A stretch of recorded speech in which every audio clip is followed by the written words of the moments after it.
will say this. There's a rumor. And I know about these rumors. There's a rumor that Dan Bongino could leave the FBI at any minute and return to his podcast, which, as a fan of Dan Bongino, I'm very excited to hear. As a competitor, heck to the no. I am not ready. I'm not ready for Dan Bongino to return to podcasting. I've just recently been able to steal some of his audience, so I don't know. I do feel bad for whoever took his spot. That guy, what's his name? Vince? Because I imagine he's going to want it. Like, that's the thing, Dan Bongino, he left for the FBI, what was it, in March? And now the rumors have been swirling for a while, ever since the whole Epstein mess, when we thought Pam Bondi was going to get fired at the Tampa, TPUSA in Tampa, when Charlie Kirk and Megyn Kelly were on stage just destroying Pam Bondi and brainstorming, spitballing, if you will, the people that could take Pam Bondi's place. Matt Gaetz was one of them. Harmy Dillon was another. Matt Gaetz and Harmy Dillon, both of whom, by the way, were scheduled to appear at TPUSA and then just all of a sudden ditched. They just pulled the plug. Both of them at the same time on the same night when we thought Pam Bondi's future was up for grabs. They both just canceled their opportunities at TPUSA, and we didn't get to see them. We didn't get a chance to talk to them or hang out with them or interview them. And that's when we thought maybe Dan Bongino would be on his way out, but he held tough. He held tough through the end of the year, and he brought the pipe bomber to justice, or at least into custody. And now it appears like maybe his time is done, and he's thinking about moving back to Florida. That's the word on the street. And I know what you're saying, Mark. You can never trust the street, especially when the street is Mediaite. And that's exactly right. Dan Bongino clearing out his office in preparation for FBI exit. So saith the New York Times. Another disreputable source of information. Deputy FBI Director Dan Bongino is reportedly clearing out his office ahead of an imminent departure from the Bureau and a potential return to the MAGA media circuit, the New York Times has reported. Bongino has told associates he could leave as soon as this week or as late as mid-January. That's quite a differential. People familiar with his plans told the Times on Wednesday he has not yet made a formal announcement. To back the claims, however, the newspaper's sources further revealed that Bongino has begun shipping office knickknacks and other personal belongings back to Florida, where he plans to resume his broadcasting career in time for the 2026 midterm elections. So it's the knickknacks are the dead giveaway. It's the packing of the knickknacks, the knickknack packing. Knickknack, pack-a-whack, give Bongino a bone. Anyway, that's what the New York Times and media are reporting. The Dan Bongino, and I guess, he wanted to maybe wait until the pipe bomber was back in custody was in custody and then call it quits. But again, he's still there. He said he could be there through January. This all could be BS, as it has been reported before, and nothing ever came of it. But according to a source, the New York Times reporting that Dan Bongino is packing up his knickknacks. And if the knickknacks are gone, the man is soon to follow. That's why I don't have knickknacks. Well, I work from home now, so I'm never going to be fired from myself. But back in the day, that was the worst part of it, was packing up all the knickknacks. And we had a whole studio full of stuff. We had furniture, we had cameras, we had lights. And the company I worked for was too gosh darn cheap and too liberal to pay for anything. It was one of those horrible companies. It was just a horrible company, but it was one of those horrible companies where they wanted you to do everything you could possibly do, and they didn't want to pay for any of it. And they loved when you were live streaming. They loved when you were on the internet. They loved when you were doing cutting edge things with technology, but they didn't want to invest in cameras or lights or cutting edge technology. So we had to do it all ourselves. They loved the look of the show and the set, but they didn't want to pay for furniture or decorations. And they loved when we traveled places, but they weren't going to fit the bill for airfare or hotel or anything like that. Really a horrible, horrible place to work. But the knickknacks, there were aplenty. And that was one of the biggest things, was moving the knickknacks out. After we had to go. And so I'm going to be honest with you. I'm never going to work for anyone else again. I would rather just, I'll just clean gutters in my neighborhood if I need to. Hopefully I won't need to. We've got some other great stuff going on that will keep me hopefully from cleaning the gutters. But basically what my whole goal is to never have to do that again. But if I did, I would not bring a gosh darn thing to work. There'd be no photos. I would walk in and they would say, here's your desk. Here's your phone. And I would say, great. And I would put down my coffee. I wouldn't even bring in I just bring a disposable. Like I got this, this is a, Panera paper coffee cup. Let me take a swig of that. God, it's pretty good. Oh, it's leaking a little bit. We need some kind of towel in a minute. But anyway, I would just do that. I would just bring in a coffee cup. I would sit it down and say, okay, great. And I could work there for 10 years. You would never see a single thing on the wall, a single thing on the desk. There would be no decorative cushions. There would be nothing to identify me as the office holder. I would walk in, I would do my work, and I would leave. I wouldn't even change the screensaver. I wouldn't even do that. I have my phone. If everything I have is on my phone. If I want to look at my kids, it's on my phone. If I want, oh look, we got a super thanks from Mariah. Thank you, Mariah. I appreciate that. That's very. Oh, there we go. That's very nice. All those kind of things. But I would just, and if the day ever came where they were like, all right, Mark, it's time for you to go, I would take my phone and I would take my coffee. I might actually just spill the coffee. Just like, see ya. I'd take my phone and I would leave. And I'd be like, see ya. Wouldn't want to be ya. I'm outie this. I'm outie 5. I'm out this joint. And we would go from there. But Dan Bongino has a bunch of knickknacks, which means to me that he was staying. Like, you don't bring in a bunch of knickknacks from Florida. That's the other thing, too. It's not like he's down the street. He lived here in Florida. His office was in Florida. His studio's still in Florida. And so when he goes to Washington, D.C. to work for the FBI, any and all knickknacks that you bring with you, you've got to, like, transport those suckers. It's like when I went to go visit my buddy Aaron Bean. Let me actually go see. I want to see if I can show you, because again, and we're going to get to the Melania thing in just a minute. This Melania trailer made me do something. I now want to go to the movies, and I haven't wanted to go to the movies in a very long time. First of all, they're expensive. Second of all, there's people there. Good. The food's really, really. I mean, it's the most expensive food in the entire world. But I haven't gotten to a movie. I can't remember the last time I actually went and physically sat in a movie theater. There's really no need to anymore. So I just don't go. But one of the things that this Melania trailer made me do is want to go to see a movie in the theater, because it's in theaters only starting next year. And that is, I mean, I guess I could wait, but I don't want to wait. I'm not a big, I'm not a very patient person. I'm trying to find this photo of Aaron B. Oh, here it is. All right, let me see if you guys can see this. Can you see? Yeah, there it is. Let me move it over a little bit. All right, so this is Congressman Bean, my good bud. And we're looking sharp. We're just two dudes. I'm looking away from the camera. We're just two dudes looking sharp, hanging out. How do I get rid of this? I guess I don't. Oh, no, that's my dogs. Wait a minute. What happened to the photo of Aaron? Oh, come on. I just recently. No. Wait a minute. Hold on. I want to go back to, anyway, hang on. We'll go. There's my dogs and Caroline Leavitt's lips. By the way, I'm not going to talk about Caroline Leavitt's lips anymore. That was the weirdest story. I went every single day. I go on the trending topics to find out what's trending, because I want to make sure, that I'm up to date with the hot goss. I want to make sure that I'm covering the big stories. And the first thing trending today, kid you not, Caroline Leavitt's lips. And I thought to myself, what is this world we live in where Caroline Leavitt's lips are trending? But sure enough, that was what happened. Caroline's lips were trending. All right, so here we go. I'm just going to leave this sidebar up. So here we are in Aaron Bean's office, two dudes looking dapper, and we're both in different shades of blue. I have a very dark blue and a black shirt, so my suit looks black, but it's not. But the point of this is, look at all these knickknacks, okay? This is a guy who lives in Fernandina Beach, Florida. I don't know if I should give out his address, but he lives in Fernandina Beach, Florida. And he's in Washington, D.C. And I'm looking at all this stuff, and I'm like, so far I think I think he's in a pretty safe district. I think he's going to be doing okay. But if this guy ever gets, if this guy ever has to leave Congress, I mean, shelves and shelves. There's like little taxpayers friend, best of the best elected official, Mayor Aaron Bean. Look at these Gator helmets, autographed Jacksonville University helmets. And sure, a lot of these probably are gifts. What happens when you're in Congress is people show up at your door for meetings and whatnot, and they bring you gifts. And I think that's a great thing. That's not that's not a reason to run for Congress, but it's one of the things. So maybe a lot of these, like there's a book back here. Oh no, that's a little placard. But maybe some of these are not things that he brought in, but somebody else brought in for him. There's a coffee cup too. What is this? Town of Callahan. He has a Town of Callahan cup.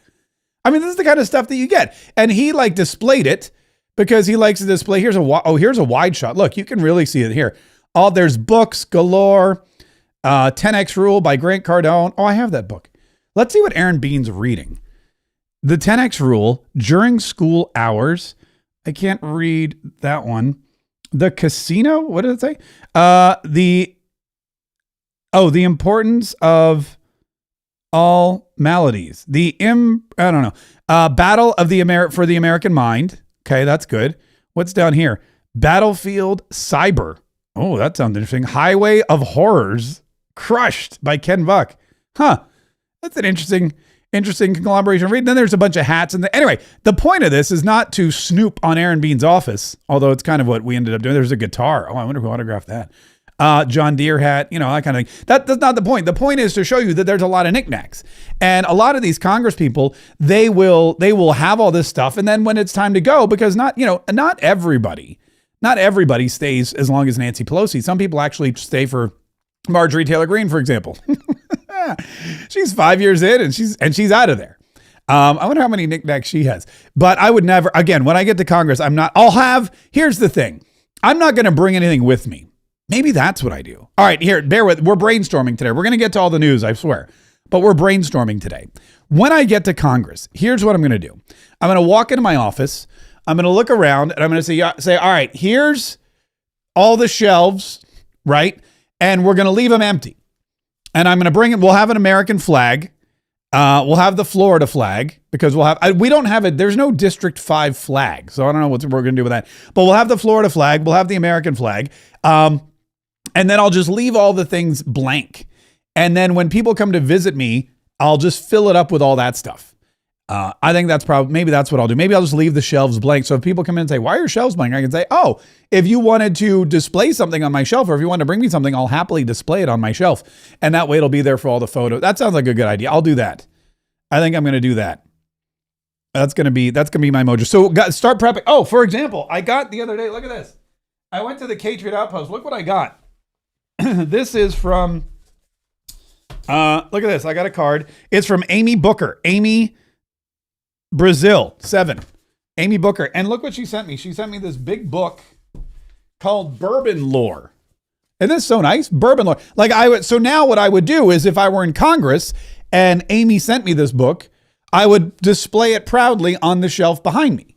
But I'm not in Congress, so it's not going to be, I'm not hauling, this book is heavy. I'm not hauling it all the way to DC, but look, it's also autographed by the author. This is kind of funny. I guess she saw this guy. The rumor has it that she was at a book signing and this author was there. So she bought me a copy and the author said, who's it to? And she said, Mark K. And the author wrote Mark and K. So it's autographed to Mark and K. So I'm very excited about that. But anyway, Legends of American Whiskey. Thank you so much, Amy Book. I really appreciate it. And then here it is. Here's all look at this. It's a really well put together. It's all about bourbon and whiskey and stuff. So anyway, but I would then display that behind my head. All right, let's get to the news. Melania Trump has a new movie coming out. It's called Melania, which is a great name for it. And Melania Trump's movie called Melania is, I'll be honest with you, like I said, I watched the trailer and I'm going to play this trailer at risk of it being hit with a copyright infringement notice. So if you're watching this video after it's been live and you don't see this particular trailer, if you hear me talking about the trailer, but you don't actually see the trailer, it's because it's been edited out. But here is the trailer for the Melania movie. This is the official trailer coming out in January. Here we go again. Which, by the way, I don't know if she was planning this movie when she said that. I don't know but it's genius. If she knew this movie was in the works, if she knew this was going to be like the opening scene of the trailer, you couldn't have written a better opening line than this. And I digress. Here it is. Here we go again. I guess it could also be AI. Now that I think about it. Anyway, that's here. Here we go again.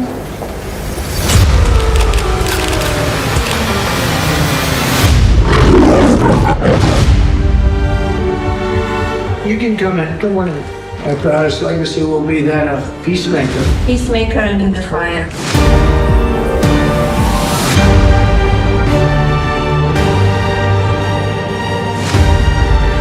Beautiful. Together. together with like-minded leaders. We have a voice. Is it safe? It is safe.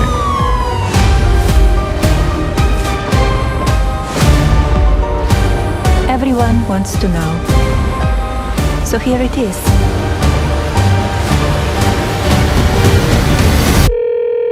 Hi, Mr. President. Congratulations. Did you watch it? I did not. Yeah, I will see it on the news.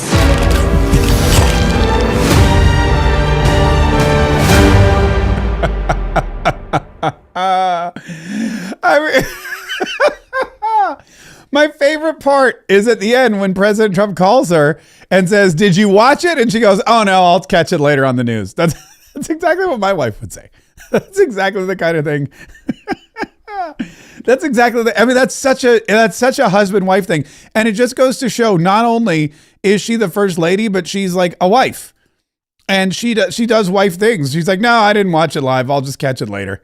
I'm sure you did great. But this movie, this whole trailer to me is like, it reminds me of an episode of Succession, or like, Succession, really. It's very Netflixy, or I guess it was Succession Netflix. I don't know what it was, but it's got that whole hard drive. And I know what you're saying. When you take somebody's life and you chop it up into little segments and make a trailer out of it, of course it's going to be amazing. I mean, if you could take anyone's life literally and just chop it up into little pieces, put it together, and the trailer would be incredible. But that's why.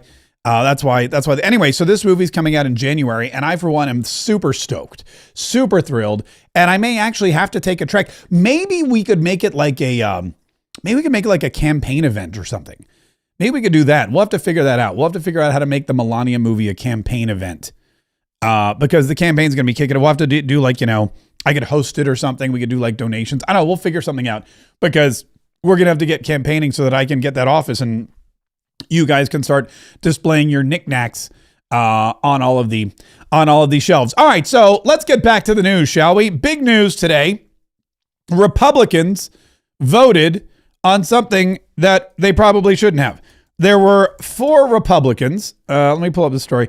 Moderate House Republicans joined Democrats to force vote on ACA subsidies. This is the Obamacare subsidies. This is the Senate. Well, I'll just read the story. The Senate has already rejected the plan, so the subsidies are still virtually certain to expire at the end of this year, especially since Congress is about to gavel out and everyone's going to go home.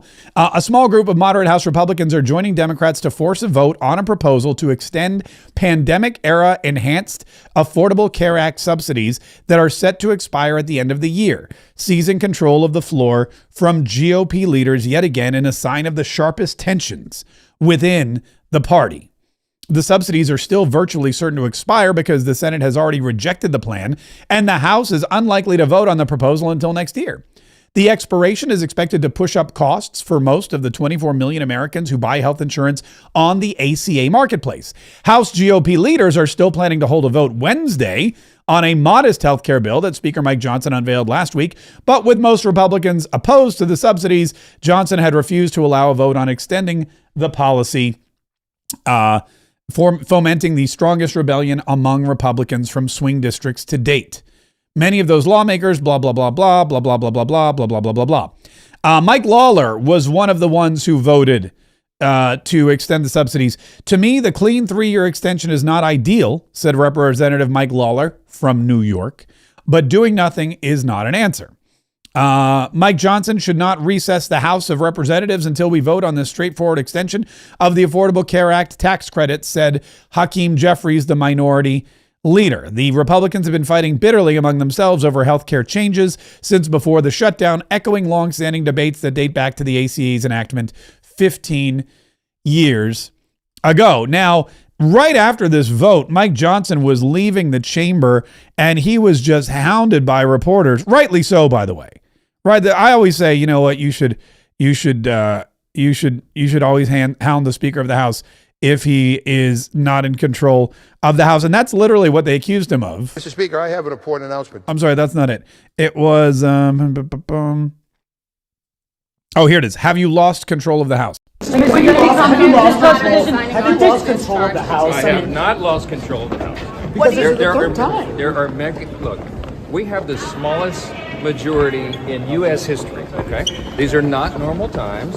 There are processes and procedures in the House that are less frequently used when there are larger majorities. And when you have the luxury of having 10 or 15 people who disagree on something, you don't have to deal with it. But when you have a razor-thin margin, as we do, then all the procedures in the book people think are on the table, and that's the difference. So what do you think of President Fitzpatrick saying that House leadership brought this on themselves? When will the vote happen? Will it happen in January? Everybody stay tuned. We're having conversation. Will you hold a vote on the discharge? Bye, guys. Now that it We'll hit catch up with you later. All right, there you go. So Mike Johnson walking out going, no, I have not lost control of the House of Representatives. I've not lost. I mean, I don't know that. I think that's probably true because I don't know that he ever had control of the House of Representatives. Like, he's not one of those iron fist, Newt Gingrich style speakers of the House. He's not the Nancy Pelosi. I will make all of my caucus members do whatever it is I want them to do, or they will suffer the consequences. He's not that kind of Speaker of the House. He's not under, the weaker the president, the stronger the speaker, especially if they're of the same party. But you've got Donald Trump, who's the strongest president we've ever had, the strongest member of the Republican Party. And so Mike Johnson is basically like an errand boy. If he weren't, he'd probably be out of there.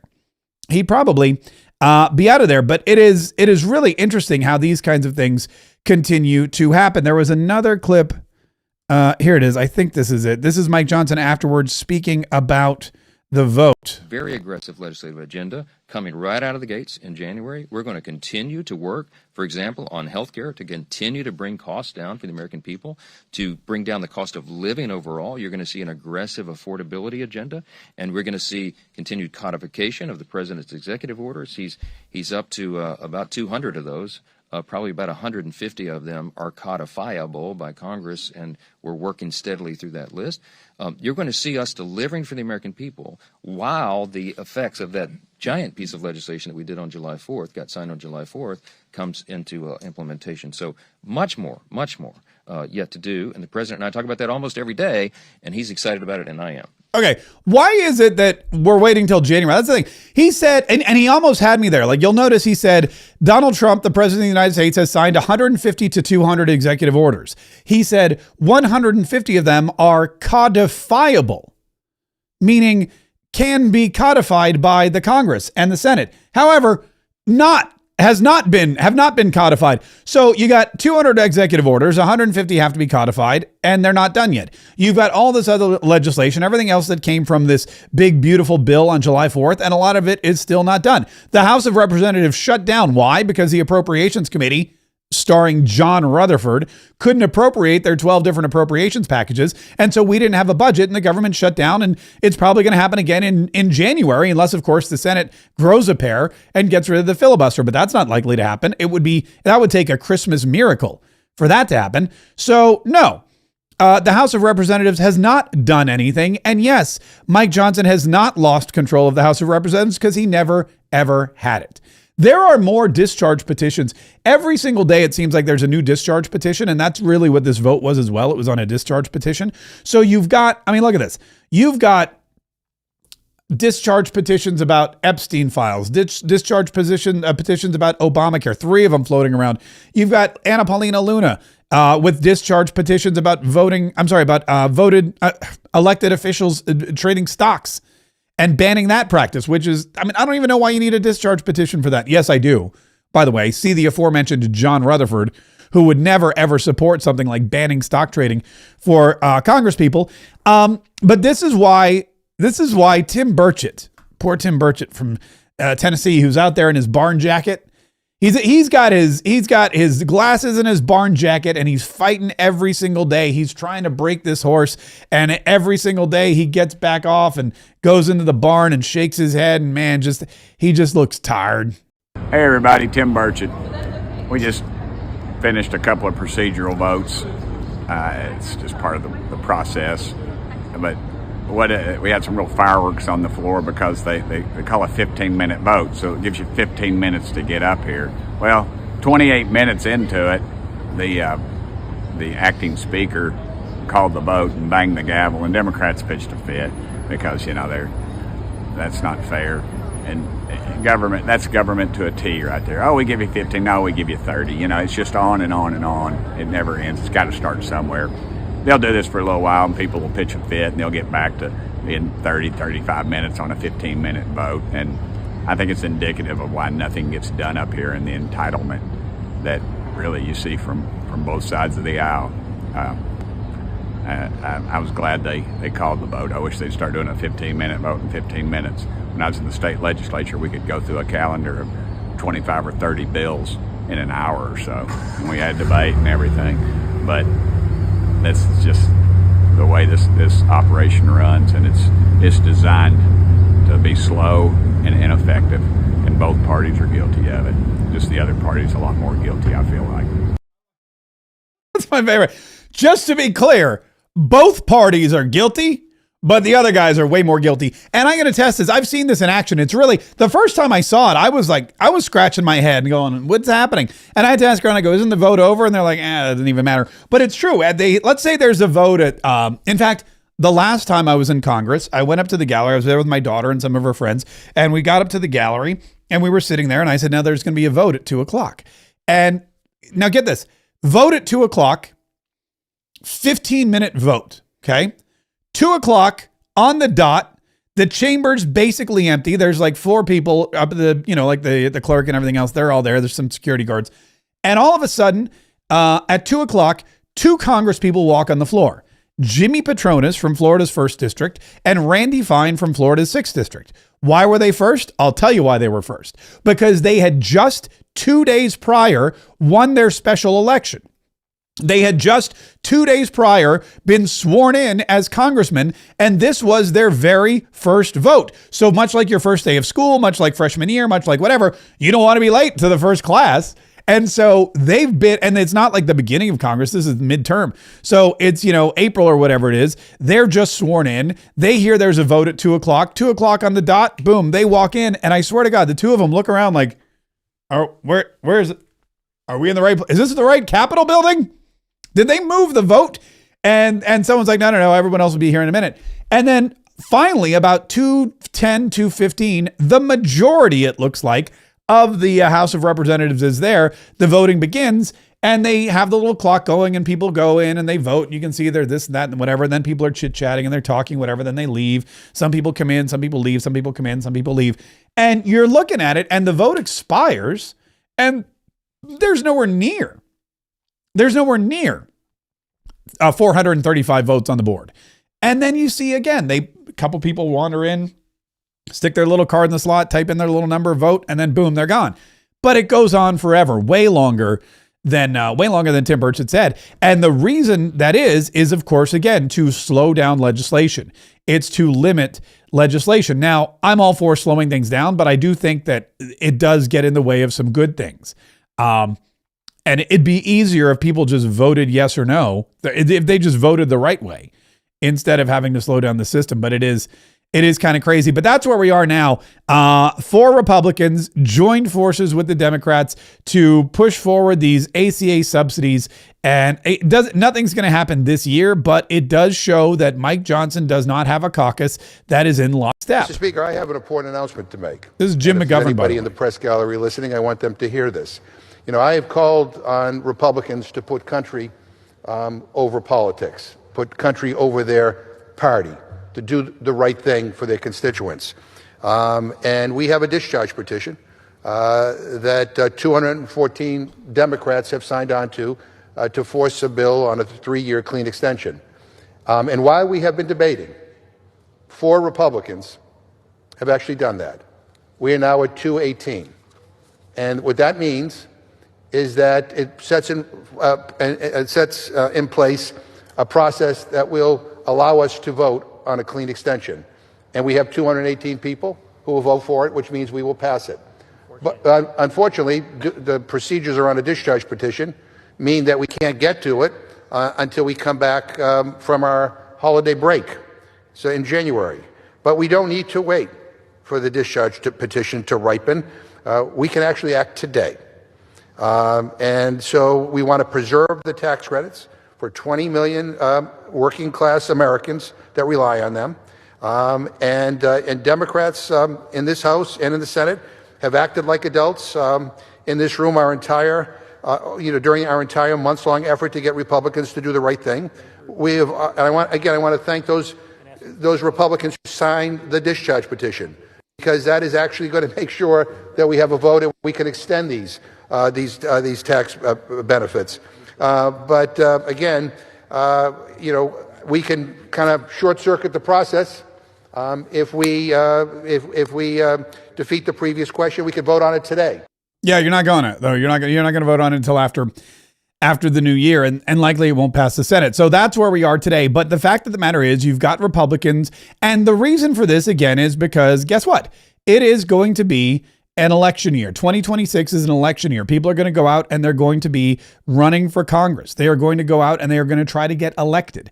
You're going to have people, myself included, out there making a play for these seats.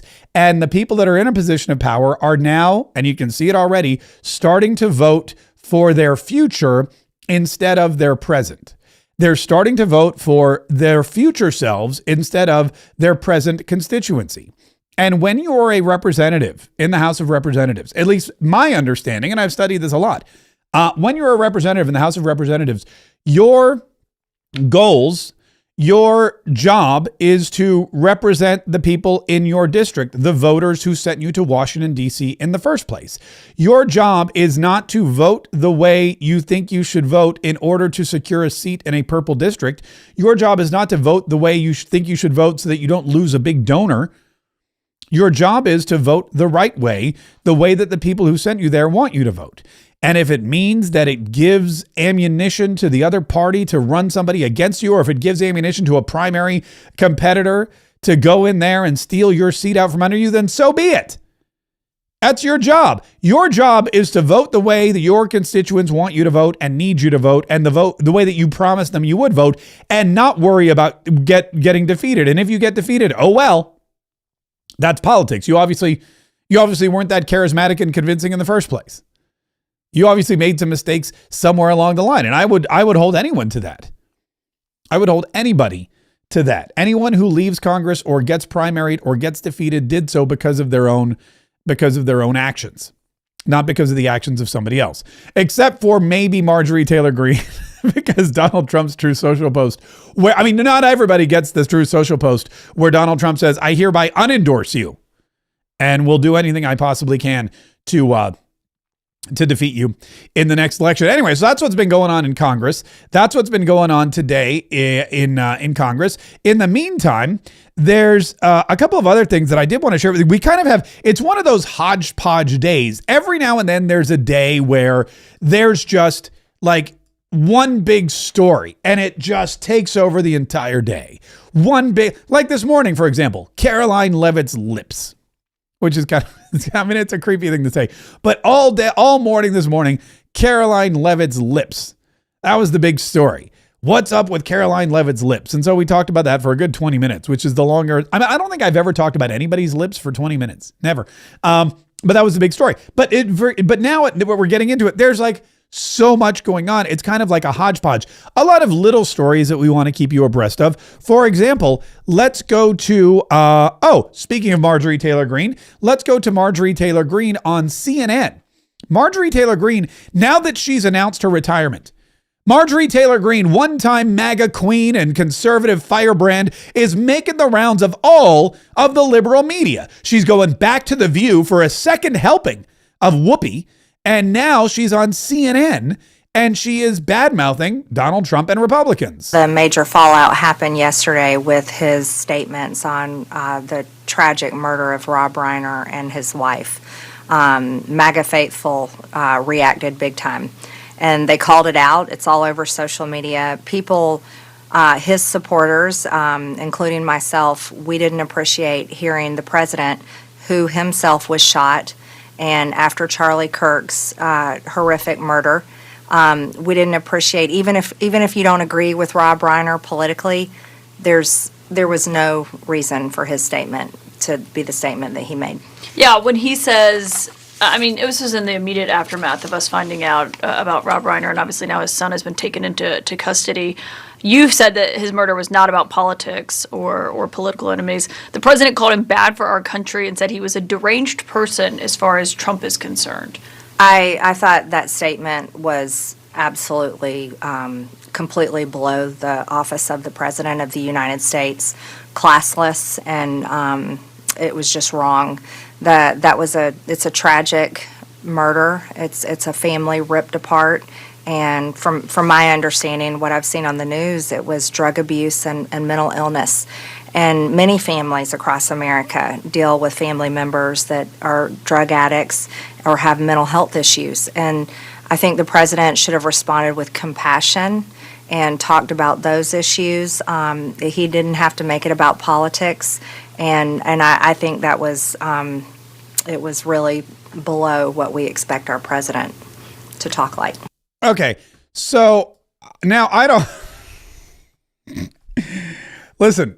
I'm not going to fuel this fire, but Marjorie Taylor Greene saying anything Donald Trump said was below the office of the presidency, I kind of have trouble with that because I was shoulder to shoulder standing right next to Marjorie Taylor Greene at Mar-a-Lago when she used the F word live on some British tabloid show. In fact, I don't know if it was live, but they were, yeah, here we are. Okay.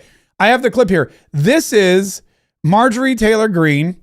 I'm going to try my best to bleep it live, but this is her. Now keep in mind, she too is an elected official at this point in time. She too is representing the good folks of Georgia's 14th district in the House of Representatives. And this was her reaction to this reporter. Why don't you go talk about Jewish space lasers? And really, why don't you fuck? How about that? Thanks. Thank you very much. Marjorie, thank you so much. Okay. So again, I mean, no, it's not what Donna, she wasn't disparaging her, but she really was.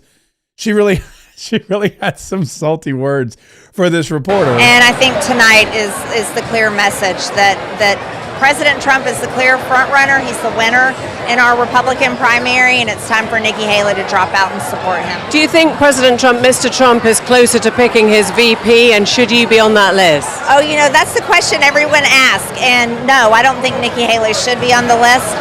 But of course, President Trump will choose who he wants for VP.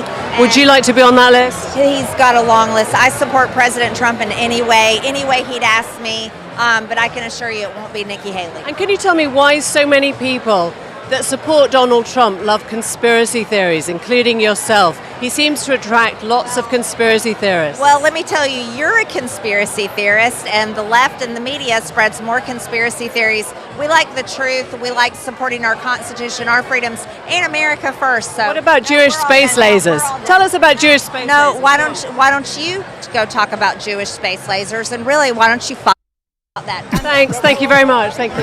Okay. That is exactly. By the way, like I said, I was right there. She walked away and I was stuck with that British reporter. And I thought to myself, man, that British reporter, she got exactly what she wanted. You can see the smile on her face. That's all she wanted. All she wanted was to get cursed out on camera by Marjorie Taylor Greene, and Marjorie Taylor Greene gave it to her. She should have been thrilled. She gave her a gift. But now for Marjorie Taylor Greene to come back and say that's below the office of the, I mean, I just don't know that. I don't know that that's the way. I don't know that that's the way you would want to phrase that if you're Marjorie Taylor Greene, because you have, by the way, speaking of the vice president, JD Vance is who he chose as vice president. And JD Vance, I read some poll. I don't even know if it was, I read some poll that AOC for the first time, and again, these polls, I read that poll that AOC for the very first time now is beating JD Vance in a head-to-head. Where is this crap? Oh, here it is, Newsweek. AOC leads JD Vance for first time in 2028 election matchup. Okay. Alexandria Ocasio-Cortez holds a slight lead over Vice President JD Vance in a hypothetical 2028 presidential matchup, according to a new poll. Let's click on the poll and see what it says. Oh, no, that's not going to take me to the actual poll. The New York Democratic Congresswoman, known as AOC, edges the likely Republican nominee 51% to 49% in the Argument Vericite survey released on Tuesday. However, the result was within the poll's 2.7 percentage points margin of error, making the two candidates statistically tied. So, on one hand, you have AOC ahead, but then when you read the story, you see that they're actually statistically tied. But when you factor in that we actually don't go by popular vote here, we go by the Electoral College, you have to take the popular vote state by state to see who gets the most electoral votes. You know the thing. They neglect to mention that as well. But JD Vance, I got to tell you, the more and more the more and more I read about him and learn about him and see him in action and listen to him talk, the more I think he's going to be the best. I mean, he's going to be the best follow-up for President Donald Trump. If we didn't have President Donald Trump in office, we wouldn't be able to have a J.D. Vance, but because we do, J.D. Vance, he's going to get away with so much more. Anyone who follows Donald Trump, they're going to get away with so much more than they would have had they just been their own person, because everyone's going to look softer compared to Donald Trump. But J.D. Vance is he's a good next step. Listen to this. Trump official joked that everyone involved in Vanity Fair bombshell would be fired except J.D. Vance. A member of Donald Trump's inner circle openly joked that the Vanity Fair photo shoot accompanying the disastrous profile of Susie Wiles would get them all fired. The profile of Wiles generated a firestorm for her unusually candid criticism of Trump, Vice President J.D. Vance, former first buddy Elon Musk, and other members of the administration. Trump and Vance have since defended the Ice Maiden, claiming the comments were taken out of context. When taking part in the glossy photo spread for the magazine, an unnamed member of the White House staff made an ominous prediction with everyone in a lighthearted mood. Quote, "We're all going to get fired for this," end quote, the unnamed official joked. Vance, however, immediately cracked back, "Except for me. I have 100% job security." Which is true, because he's in an elected position. The vice president was full of barbs, as photographer Christopher Anderson profiled the group, cracking at one at the expense of Secretary of State Marco Rubio. "I'll give you $100 for every person you make make look really crappy compared to me, and $1,000 if it's Marco." Vance, Rubio, Wiles, Press Secretary Caroline Leavitt, Deputy Chief of Staff James Blair and Dan Scavino, and Homeland Security Advisor Stephen Miller participated in the photo shoot. At one point, Vance asked, "Is this the part where you say we're all evil?" Wiles, 68, speaking with Vanity Fair over the course of the last year, likened Trump to her own late alcoholic father and legendary sportscaster Pat Summerall, noting the president has an alcoholic's personality. I'd say this: an alcoholic's personality is greater than a mashed potatoes personality, and that's what the former president had. The president operates with a view that there's nothing he can't do, nothing, zero, nothing. Wiles told journalist Chris Whipple. Now, to the Democrats, that seems like a bad thing. That's like a negative trait. But I'm going to be honest with you, to Donald Trump and pretty much any Republican, acting in that way, acting like there's nothing you can't do, zero, zip, zilch, nada, niente, nothing, acting like you can accomplish whatever it is you put your mind to, that seems like a real benefit. That seems like something you want in a leader of the free world. But to the Democrats, that's a negative. And you can see so the way they're portraying. But J.D. Vance, he's got jokes. He's got jokes. He likes to joke. He's a jokester. And that's the kind of person we want. And that's the kind of person I want. I'll be honest with you. I just want a funny president. I want a strong president. Yes. I want a president that doesn't send my money to Ukraine. I want a president that secures the border. I want all that. But I also want one that can crack a joke. That can crack a joke or two. Something else that happened was, let's see, where do we go? Like I said, it's a big hodgepodge. Oh, Laura Loomer got engaged. Laura Loomer was at the White House, and it's interesting. Big week for engagements. Marjorie Taylor Greene is engaged. Don Jr. got engaged to, what's her name? The socialite girl. And Laura Loomer also got engaged, and Donald Trump scooped her on her own engagement. We have a very beautiful young woman, very low key, not controversial at all, Laura Loomer. And where's Laura? Where's your boyfriend? You're getting married. There's another couple that are getting married. When are you getting married? We don't know yet. We haven't announced it. So you're the first to announce it. Yes, you're the first to announce it. Man, you get along good together. I can see it. You got a great woman. People think she's on the tough side. She's not. She's got a big heart. She just cares a lot about the country. But she really cares about the country. She's great. Great couple. All right, there you go. So that's Donald. I'm imagining getting scooped on your own engagement by the President of the United States of America. You get engaged. She didn't even announce it on Twitter yet or on X. She didn't mention it on her show, Loomer Unleashed. And all of a sudden the president saying, Laura Loomer got engaged. And she's like, oh, well, okay. Thank you. So that was kind of funny. And then on top of all that, there's this video that was released from Brown. I don't know the context of this video either, but here's basically what the way the media is portraying this is the FBI is searching for something at Brown University in Rhode Island. There's snow on the ground. And so there's like 4 or 5 of them in a line and they're just kicking snow. They're just, here they are there. It's like 4 in a line and they're all kicking snow. I don't know what they're looking for. If they're looking for a murder weapon or whatnot. I'm not sure what procedurally this is. You can see them that they're kicking the snow out of the way, methodically looking step by step, looking to see if there's anything in the snow at all. That's the help point them in the right direction in this investigation. I guess that's the Fox News reporter. Across the street, Seth, for those of us just show. Let me see. See right over here. There's that team as well. So they're doing the exact same thing across the street. It's just 8 guys kicking snow. I mean, again, I don't know. Looking right now at the FBI, who is gathered there as part of the investigation. And John, at times we've seen them with actual rakes combing through some of the snow-covered ground there, some of the shrubs, some of the trees.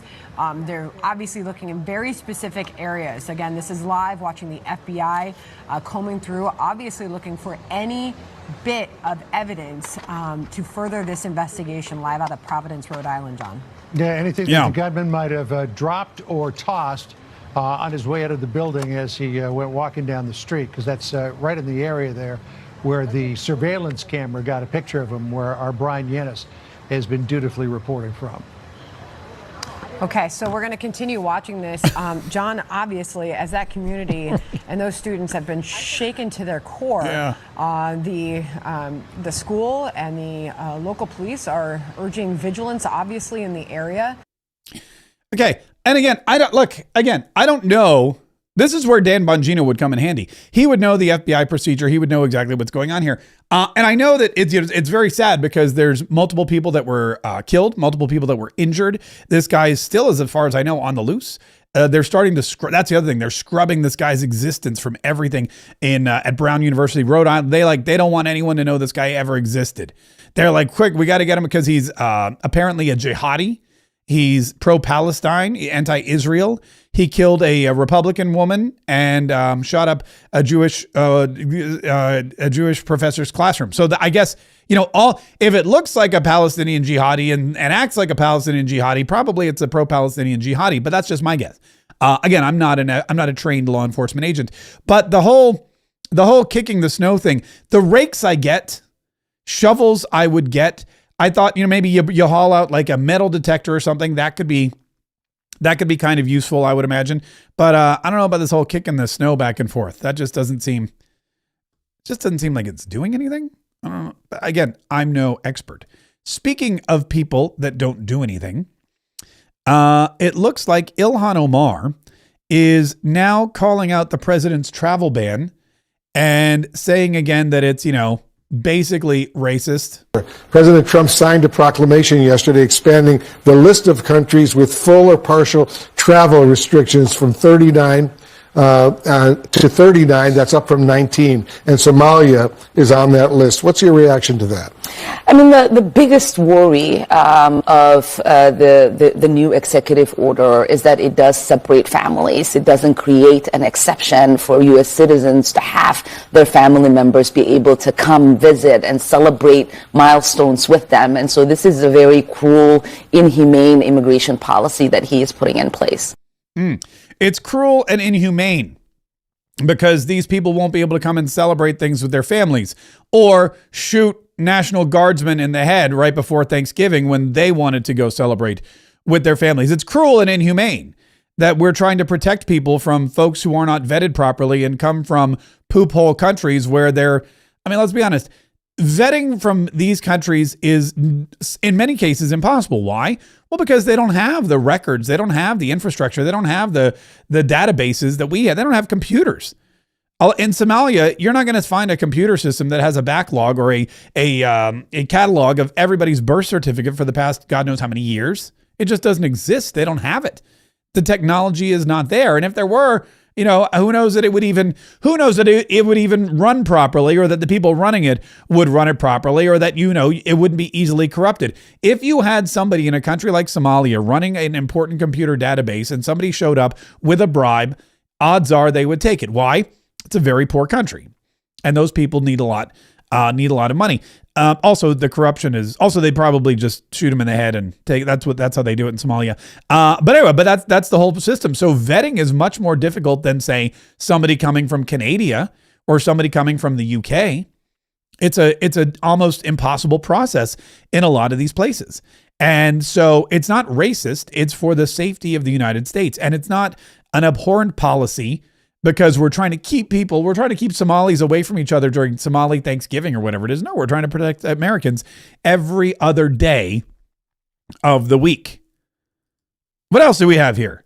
Now I'm just going through the ones. This is what I'm doing. I'm going next to, this is the clip that I have not played yet called, this is funny. These are ICE protesters in Boston, Massachusetts. Yesterday was the anniversary of the Boston Tea Party, and a bunch of left-wing lunatics in Boston showed up at the Boston Harbor to protest ICE by throwing ice cubes in the Boston Harbor. No pigs! No terrorists! No ICE! No pigs! No terrorists! No ICE! No pigs! No terrorists! No ICE!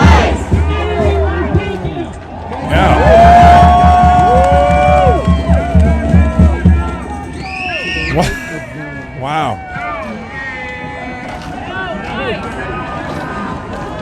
Wow, that'll show them.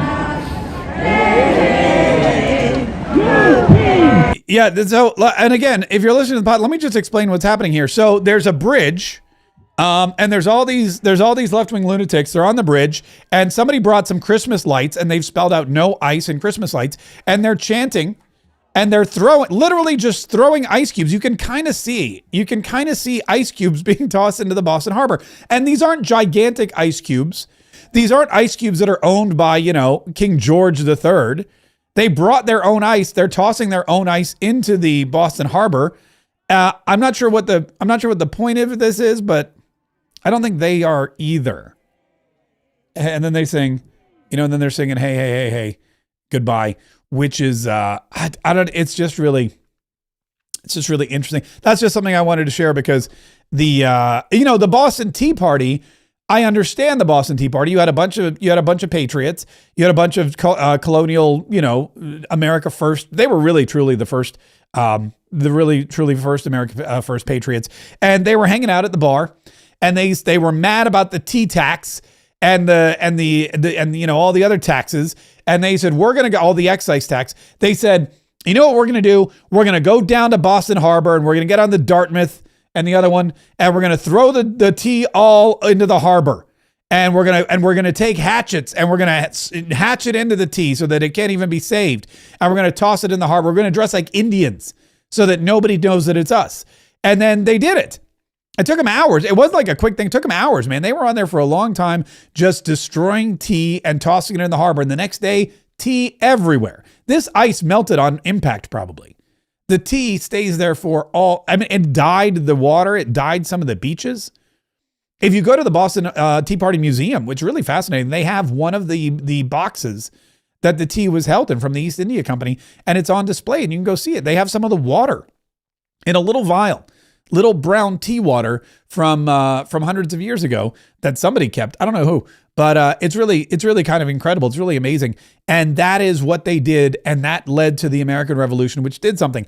I don't know that throwing ice cubes when it's in December into the Boston Harbor while singing na, na, na, na, hey, hey, hey, goodbye is going to have the same kind of effect as the original Boston Tea Party, but you never know.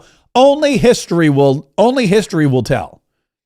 Only through the prism of history will we know if those ice cubes had the same effect as all the tea that was dumped in the harbor hundreds and hundreds of years ago. And then I want to get to my buddy Brandon Gill because I always enjoy. Oh, wait. First, here's Debbie Wasserman Schultz. Debbie Wasserman Schultz. I don't even really know how to explain it. She said that Donald Trump is more dangerous than terrorist jihadis. What is the bigger threat to America right now, American values, American life? Islamophobia or jihad? I think we have to focus, quite frankly, on, if we're worried about the threat to American values, on the person who's in the White House. I mean, we have a president. Oh, come on. Really? Is that where we're going? Come on. Yeah, I'm going there because we have a president who has completely undermined our democracy, who has. So you don't see jihad. You don't see this as a problem. What I don't see is it as a single lens problem. We have a president who has been determined to undermine our constitutional principles, to degrade our democracy, to divide instead of unite us. The responsibility of I have to say, Congressman, you know how much I admire you, and I always appreciate being willing to come on and discuss things. But we booked you to talk about anti-Semitism and Islamophobia in America. So I'm asking the question about Islam. Yeah, it's very. It's a very interesting take here. At News Nation, the guy who's a big fan says, "Look, come on. You're here to talk about Islamophobia, and you're telling me that Donald Trump is a bigger threat than jihadi terrorists who are apparently shooting up Brown University, it would seem, who are shooting National Guards troops in Washington, D.C. before Thanksgiving in broad daylight? That's Donald Trump is the bigger threat? Come on." All right, now we're going to get to Brandon Gill. Brandon Gill was interviewing somebody about something, and basically, hold on, I have it right here. Wait, I had it right here. No, I guess I don't. What did I do with it? Oh, Fannie Willis too.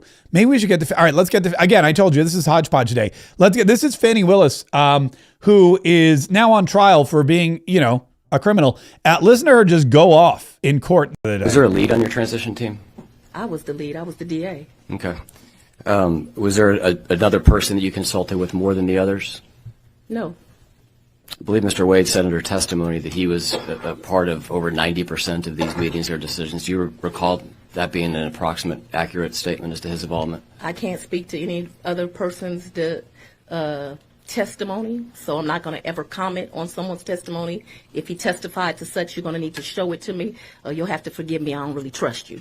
So I'll have to see that particular testimony. Do you recall Mr. Wade being... Wait just a minute. She's got a right to finish her answer. You don't have a right to cut her off. That's incorrect, Governor. Thank you. Sir. It is I'll be completing answers, sir. So sure. We should get that straight from the... Was Mr. Wade part of, would you say, more than half of the interviews that you conducted? Yes. Would you say it was more than 75% of the interviews? I'm not going to guess at numbers. He was definitely more than half. And what percentage of decisions, was the same percentage of decisions that he was a part of? I ultimately made every decision. I take wise counsel from a group of people. So I took wise counsel from him. I took wise counsel from Deputy Bond. Ultimately, I made the decision on who stayed and who went. Was Mr. Wade paid for this transition work? None of them were paid. It was all volunteer work. So as you can see, she's very uncomfortable being the one who's questioned and not the one who is doing the questioning. Screen. I don't review those documents, so you're asking me to look at documents that I haven't for the first time. What I can tell you is that I only allowed Mr. Wade to bill 160 hours a week, and then Mr. Wade would be the first one in the office making sure that my staff arrived. He corrected their behavior. They thought that 8:30 meant 8:30. He taught them that 8:30 means 7:45. He got there before them. He left after him. He taught them how to do this case, and he was a leader to that team and a public servant.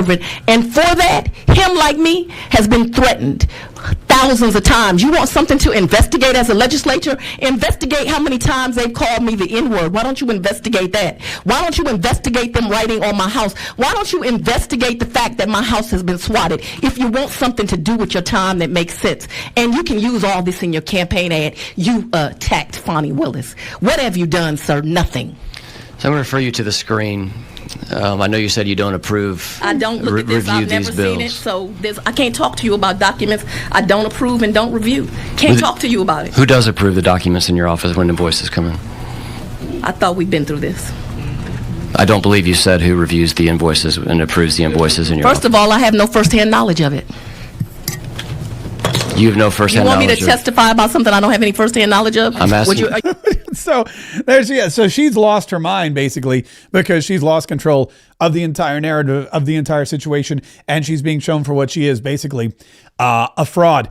All right, do we have time for Brandon? All right, let's get to Brandon Gill because this one's kind of fun. I just enjoy watching Brandon Gill cross-examine people. This one is about you leftists targeting white Christians. I'll be honest with you, I don't even 100% know where this came from. Do you believe that white Christians are a problem? No. You've written that. I've got an interview here, the transcript from an interview you gave in November of last year with the Interfaith Alliance, where you wrote, quote, or you stated, quote, white Christians have been more a part of the problem than a solution. That was in relation to your views on Christian nationalism. Do you remember that?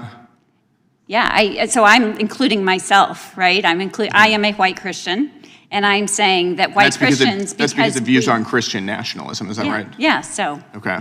Did you know that 34% of black Americans support quote-unquote Christian nationalism, and that number is 30% for white Americans? I think that Christian nationalism is an ideology that every racial group, every religious group embraces or rejects to different extents. Do you think that black Christians are also a problem?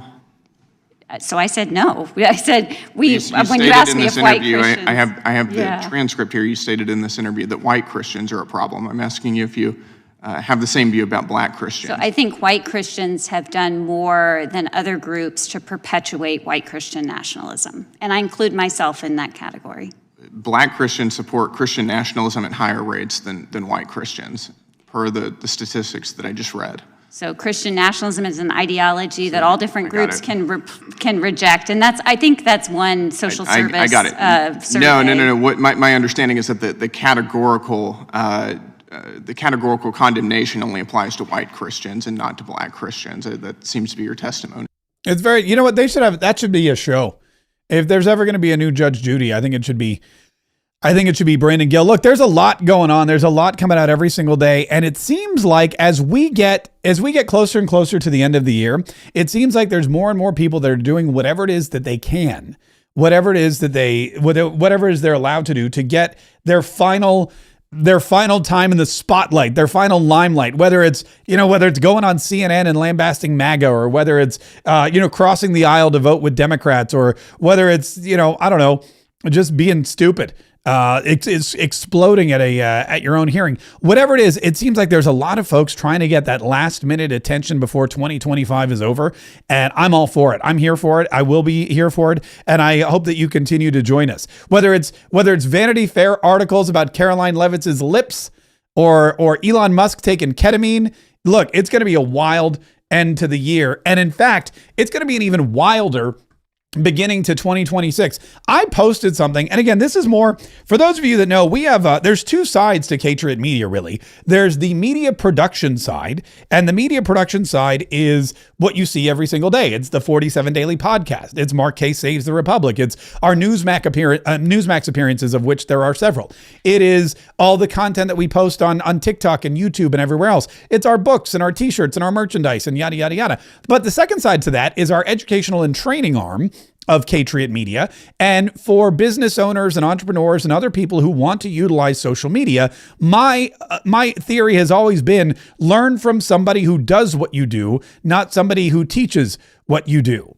And so we've created all kinds of amazing things to help you do just that. And in 2026, I'm going to be honest with you, it's going to be even louder. It's going to be even crazier. I recently created a video. And again, this is typically for anyone who's a business owner, an expert. If you are somebody who has built something in your life and you are trying to figure out how to become vocal and use all this attention economy to your benefit, if you're trying to create content that gets seen and not throttled and thwarted, if you are nervous about social media censorship, which you 100% should be, or getting canceled or doxxed online, then we've been there, we've done that, and we have all kinds of stuff to help you learn how not to do it. In fact, I just posted a brand new video at markk.com/authority.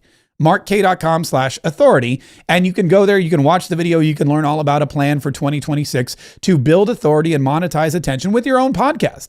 And if you're watching this podcast or you're listening to this podcast, I would imagine podcasting is something you're interested in. And maybe you've thought to yourself, I wonder if there's a way for me to use this technology for my own benefit, to build my own business, to build my own authority and repertoire. And the answer is 1000% heck yeah. And if you want to learn about it, markk.com/authority is where you can go. You can watch the video. You can even fill out an application for a one-on-one strategy session with me. But here's the caveat to that. It's not like we're not going to have like political hobnobbing. It's for actual experts who want to learn how to build a business around podcasting and social media. markk.com/authority is where you can go right now and you can see this new training video. And I'd love to know your thoughts. markk.com/authority. Because like I said, if you think it's crazy now, just wait till 2026, election year, AI. You've got not just humans that you're competing for attention with. You've got all like millions of AI bots out there creating content that you have to keep up with and that you have to fight for attention with. You're going to have more social media censorship. I guarantee it's coming. Wait till TikTok gets passed over to the Americans. That's going to throw things into turmoil. Plus, there's a new, I guess you would say, movement on the younger end to turn off and unplug, much like Charlie Kirk would do on the Sabbath. And now that this book is a bestseller, I would imagine that's going to be increased. And that's something else you're going to have to contend with. So a big, busy year. The best thing you can do is keep listening. Best thing you can do is subscribe to this channel. Make sure that you are going to be here every single day. Make sure that you are going to get the information you need every single day so that you stay well informed, so that you stay inspired, so that you have the knowledge that you need to take on the enemy combatants, which are numerous and sometimes surprising. And sometimes people that you thought were an ally maybe turn out to actually be an enemy, or one day they were an ally and the next day you turn around and they're on the CNN or they're on The View or they're doing stuff and you're like, what did you just say? It's an ever-changing world, and you need somebody to tell you the truth every single day. And that's what we're doing here at Mark K Saves the Republic, and we're glad that you join us and keep joining us. So like I said, you can stay informed, you can stay entertained, you can stay enlightened, and you can stay in the fight. And we're going to continue all next year to fight, so we can save the Republic.